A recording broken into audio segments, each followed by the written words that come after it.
plaisir. On connaît les espèces, celles qui hantent les fonds, pour faire la bouillabaisse et la soupe de poisson. On connaît les sards, les girelles, pataclés et bogues ravelles. On connaît les bons coins, ceux pour y jeter le plomb, lever tôt le matin, plutôt que pour le patron. Va caler les palagnottes, va caler sur toute la côte. Côté pêche, on se dépêche quand ça pite de remonter le poisson. Côté pêche, vend pas la mèche, insolite la bonite ici et donc. Je vais pas te la raconter. Les petits temps font la Méditerranée. Ainsi font les poissons. À fond les poissons. On connaît la patience comme tous les pescadous. Elle est dans cette danse qu'on danse avec les loups. On connaît les belles rascasses, les fielas et tout ce qui passe. La mer a de l'avance, on n'en voit jamais le bout. On garde la cadence tant que la chance est avec nous. On connaît pas nos limites, engagés, jamais tout de suite. Côté pêche, on se dépêche quand ça pite de remonter le poisson. Côté pêche, vend pas la mèche, insolite la bonite ici et donc. Je vais pas te la raconter. Les petits temps font la Méditerranée. Ainsi font les poissons. À fond les poissons. Côté pêche, on se dépêche quand ça pite de remonter le poisson. Côté pêche, vend pas la mèche, insolite la bonite ici et donc. Je vais pas te la raconter. Les petits temps font la Méditerranée. Côté pêche, on se dépêche quand ça pite de remonter le poisson. Côté pêche, vend pas la mèche, insolite la bonite ici et donc. Je vais pas te la raconter. Les petits temps font la Méditerranée. Ainsi font les poissons. À fond les poissons. Ainsi font les poissons. À fond les poissons. Alors, comme vous avez pu le constater, un numéro riche en pêche. Souvenez-vous, dans le numéro 25 de notre revue, Christine, une de nos journalistes, avait couvert un événement un peu exceptionnel, c'était les championnats du monde de pêche à soutenir. Elle avait réalisé un dossier sur ce championnat du monde et aujourd'hui nous sommes au large de Biarritz en compagnie de l'équipe de France 2013 et de Jean-Pierre qui est le capitaine de l'équipe qui va nous expliquer un petit peu le déroulement d'un championnat du monde. Jean-Pierre, tout le monde attend ça. Oui. Comment ça se passe? Ça se passe qu'au départ, il faut trouver les bons compétiteurs pour ce type de championnat. Et aujourd'hui, nous sommes la première nation mondiale sur les 5 dernières années. Nous sommes classés numéro 1 mondial, champion du monde en titre chez les adultes, vice-champion du monde en titre chez les espoirs. Et tu penses bien que ça ne se passe pas comme ça. C'est sûr. Ça cause quand même. Il y a une grosse, 5 ans. Une grosse sélection qui se fait. Là aujourd'hui, tu assistes au démarrage de notre saison. Premier déplacement de l'équipe de France. Tu as 6 compétiteurs à bord. C'est l'intégralité de l'équipe adulte. Un peu plus loin, comme vous le verrez plus tard, vous avez l'équipe espoir qui travaille. Vous avez aujourd'hui les mêmes conditions que nous allons retrouver au Portugal, au niveau des appâts, au niveau de la réglementation que je leur fais appliquer, au niveau du matériel qu'ils utilisent, des montages qu'ils utilisent. Les appâts qu'ils vont utiliser au Portugal, donc ceux que nous utilisons aujourd'hui, tu as du calamar, tu auras de la crevette, de la coque et de la sardine. C'est à eux, par leur préparation, à rendre ces appâts le plus attractif possible et trouver le meilleur l'appât qui correspondra le mieux à ce qu'on va leur proposer au Portugal. Pendant le championnat lui-même, je suppose que la configuration des postes sur le bateau est sensiblement la même, mais que ce sont des membres des équipes des autres nations qui sont avec eux. Totalement. Là, nous sommes à l'entraînement, on est entre nous. Là, on est entre nous. Au championnat du monde, il y aura un tirage au sort à la réunion des capitaines le premier jour dès l'arrivée des équipes. Il y a une réunion des capitaines. On fait un tirage au sort. Il n'y a pas deux pêcheurs de la même nation sur le même bateau. Les bateaux seront des bateaux de 8 compétiteurs. Il y aura je ne sais pas combien de bateaux, une vingtaine de nations. Une vingtaine de nations. Ce n'est pas encore arrêté, mais il y aura au minimum 20 pays. Il y aura un Français sur le bateau, il sera tout seul, accompagné de 7 autres nationalités.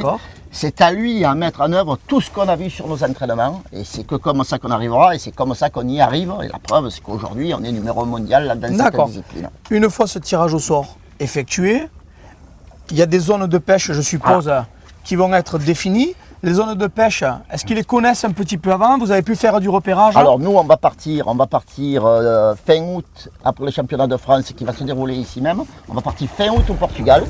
Nous allons faire 4 sorties d'entraînement, 3 privées, une officielle, entre nous, juste pour reconnaître les zones de pêche que les Portugais vont nous présenter.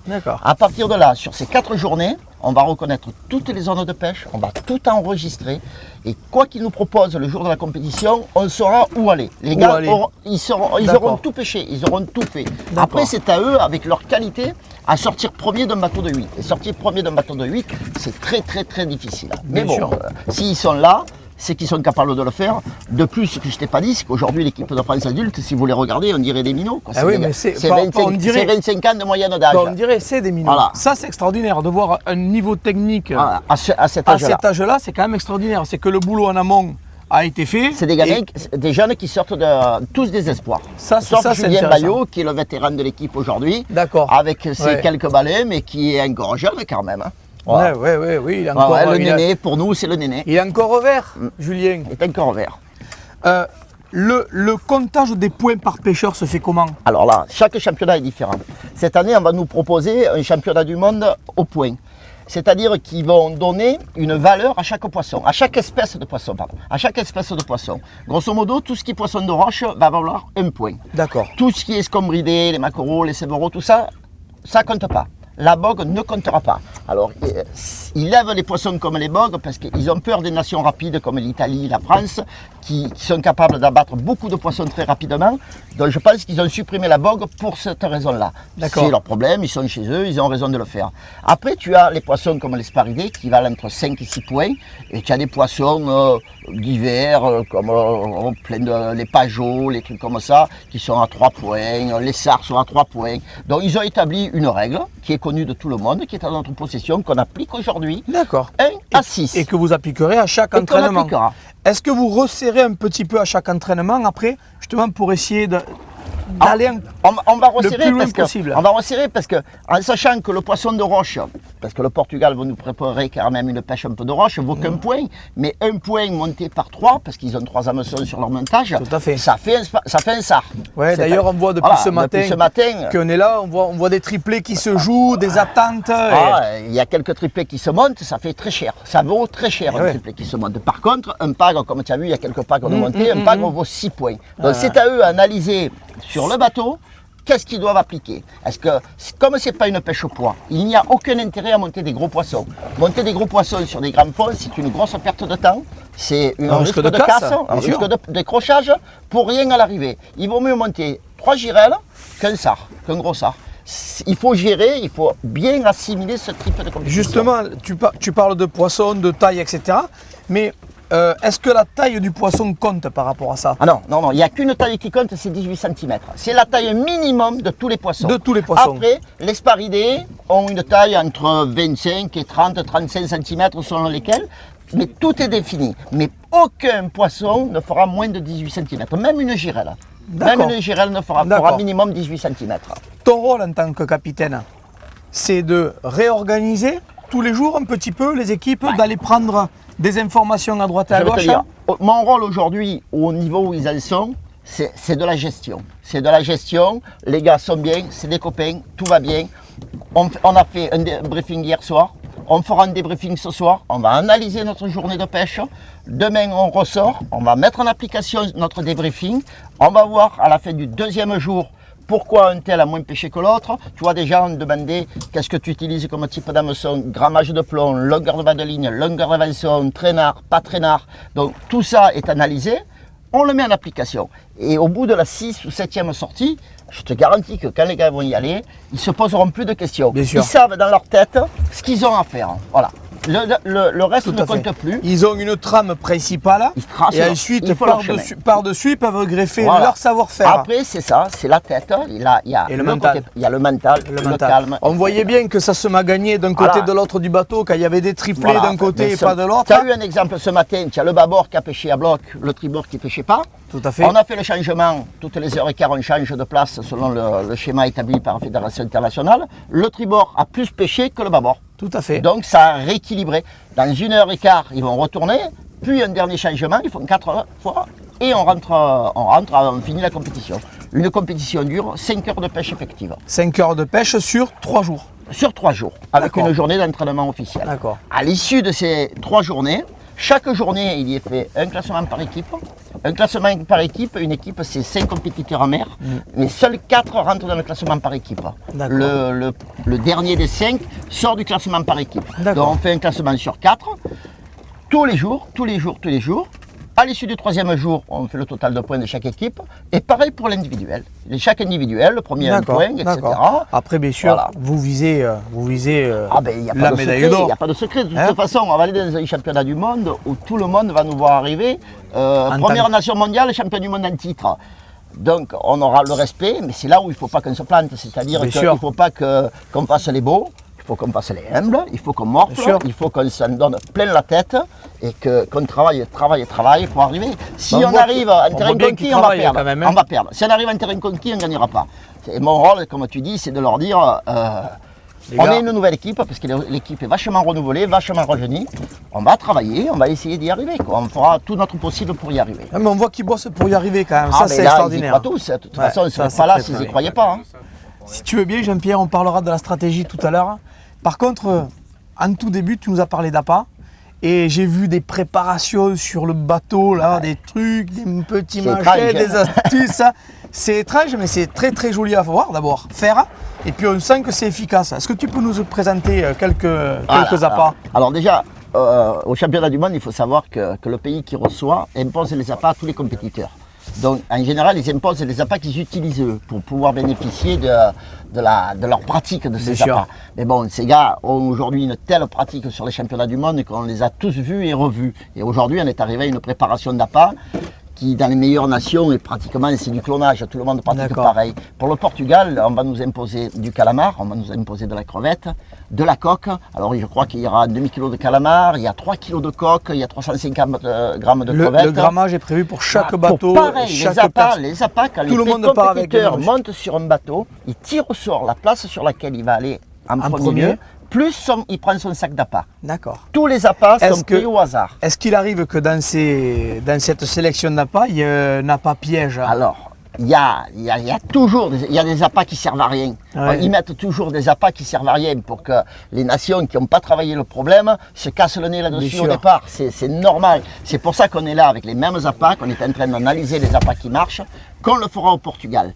Maintenant, l'appât, c'est une chose. La préparation de l'appât, c'est vraiment autre chose. Ça, c'était vraiment spectaculaire. Tu te rends compte que pêcher avec une coque, le premier pêcheur venu, il va ouvrir un coquillage, il va mettre un hameçon, mais c'est pas ça du tout. Le calamar, c'est pareil. Le mec, il coupe un bout de tentacule, il le met, mais c'est pas ça du tout. La sardine, c'est pareil. Si tu veux bien, je vais demander à Mathieu, là, il va arrêter de pêcher 2 secondes.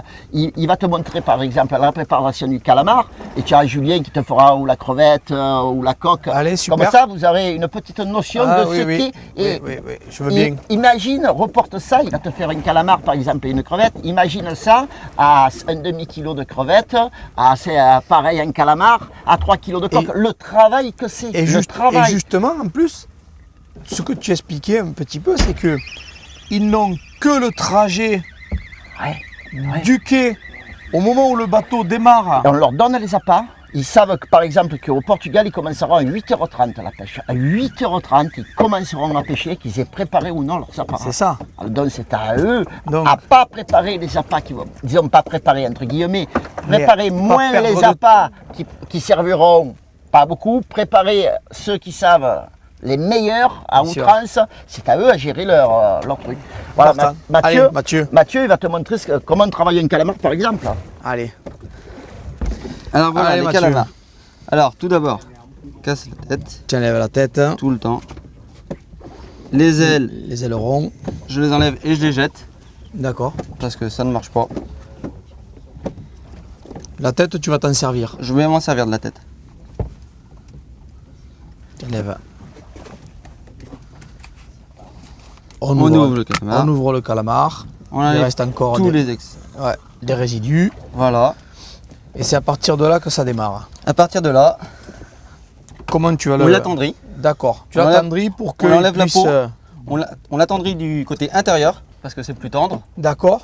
Et Pourquoi à l'extérieur que... il y a une peau en fait à Ah l'extérieur. d'accord. Il y a une Donc peau. en fait tu casses pas la peau, tu Voilà. attendris et ça permet avec la peau de garder la rigidité pour Exact- l'accrocher à la meçon. Exactement. D'accord. Ça c'est les astuces qu'il faut connaître. Voilà. On tapote.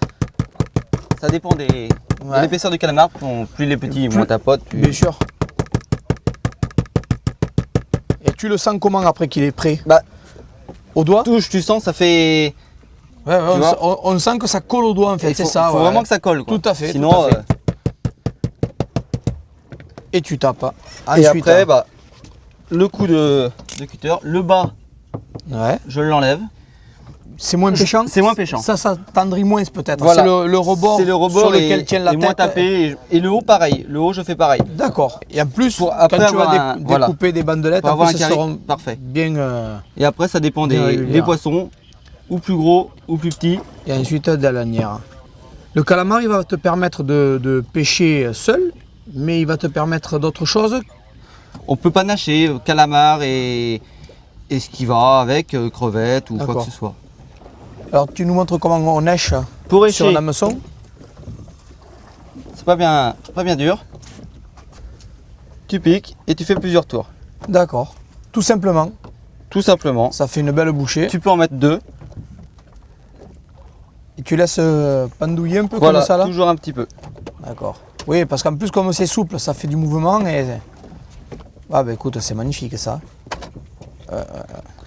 Et pour la crevette, Ouais, parce que la crevette, en fait, c'est vraiment ce qui m'a le plus étonné de vos préparations tout à l'heure. d'accord, c'est ligaturé, c'est pour ça. Oui, tout à fait. Alors tout d'abord l'épluche. La dextérité avec laquelle il décortique ces crevettes. Je coupe le bas du ventre Ouais. pour qu'elle se mette bien à plat. D'accord. Je coupe le haut parce que c'est tout. Ça, c'est un petit détail important Voilà. de couper le bas du ventre. Hein. Voilà. Dans la longueur. Tac. Et après, on utilise un petit truc fabriqué maison. Un bouchon avec deux aiguilles. On l'enfile. Comme ça, même si ça pend. D'accord. Et on ligature. Arrivé là.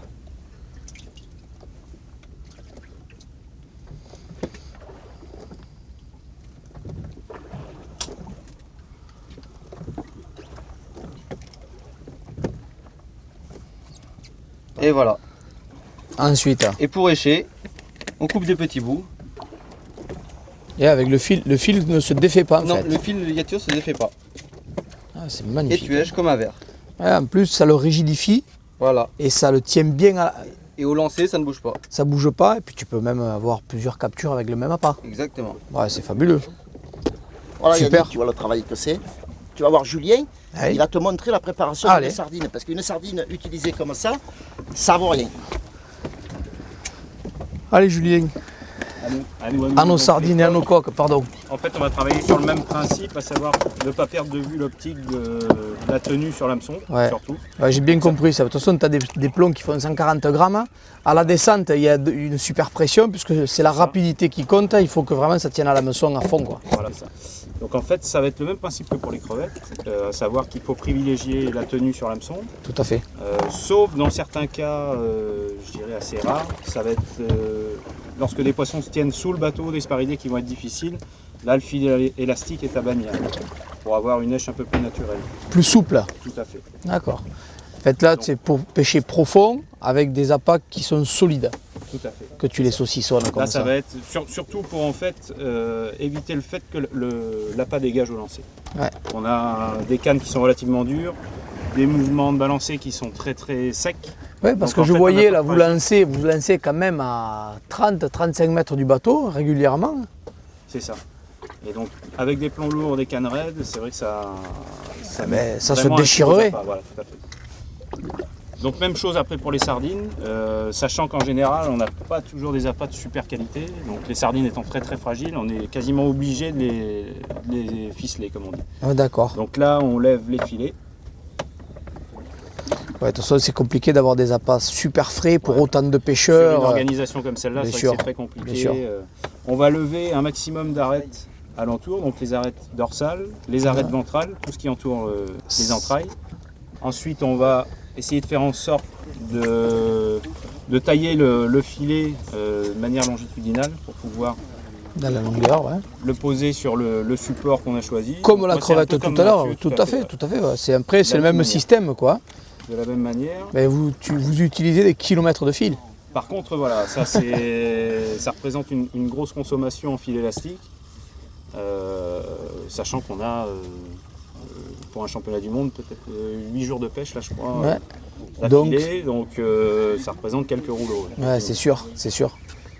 Donc là, on le saucissonne de la même manière que le reste. Que la ça va crevette. être exactement le même principe que pour la crevette, c'est-à-dire qu'on va le rendre un petit peu plus dur, Ah ben ça va on carrément va le... retenir à l'hameçon, au lancer, lorsque les petits poissons viennent taper dedans également. Donc le principe de base, comme on travaille en général sur des profondeurs assez importantes, ça va être de rendre l'appât le plus longiligne possible, de manière à ce qu'il ne vrille pas lors de la descente. Donc là, on l'enfile comme la crevette, on peut l'enfiler comme un verre.